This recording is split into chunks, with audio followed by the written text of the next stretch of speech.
ఈరోజు మా ఇంట్లో రొయ్యలు గోంగూర అయితే కర్రీ చేద్దామని అయితే ప్రిపేర్ చేస్తున్నా. ఫస్ట్ అయితే రొయ్యలు క్లీన్ చేసుకుని దాని వెనుక వైపు ఉన్న బ్లాక్ కలర్ అయితే తీసేసుకోవాలి, ఎందుకంటే అందులోనే డస్ట్ ఉంటుంది. గోంగూర తర్వాత రొయ్యలు క్లీన్ చేసేసుకుని పక్కన పెట్టుకోవాలన్నమాట. ఇప్పుడు ఆ రొయ్యలు అయితే ఫ్రై చేసుకోవాలి.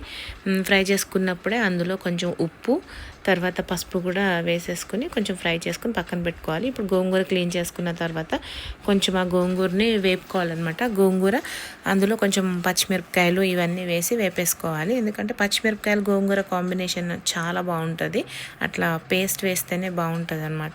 ఇప్పుడు కొంచెం ఉల్లిపాయలు కట్ చేసుకుని పెట్టుకుని వేపుకోవాలి. వేపుకున్న తర్వాత అందులో కొంచెం పసుపు ఉప్పు ఇవన్నీ వేసుకుని వేపేసుకోవాలి. అలా అయితే త్వరగా వేగుతాయి అనమాట. ఇప్పుడు పచ్చిమిరపకాయలు గోంగూర పేస్ట్ కూడా చేసేసుకుని వేగిన రొయ్యలను కూడా ఆ ఉల్లిపాయల్లో వేసేసుకోవాలి. తర్వాత కొంచెం కారము, తర్వాత గోంగూర పచ్చిమిరపకాయల పేస్ట్ అవన్నీ వేసుకున్న తర్వాత కొంచెం వేగాక వాటర్ కూడా పోసేసుకోవాలి. పోసుకున్న తర్వాత మనం తాలింపుకి అయితే రెడీ చేసుకోవాలి. ఈ గోంగూర రొయ్యలు కర్రీకి తాలింపే చాలా టేస్ట్.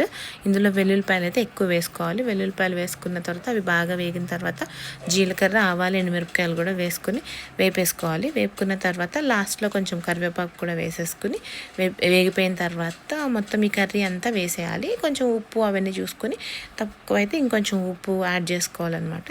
వేసుకున్న తర్వాత వేడివేడి అన్నంలో ఈ గోంగూర రొయ్యలు కర్రీ తింటే చాలా అంటే చాలా టేస్టీగా ఉంటుంది. ఇప్పుడు మనం ఈరోజు వండిన కర్రీని రేపు తింటే ఇంకా మంచి టేస్ట్ ఉంటుంది. ట్రై చేయండి. Thank you.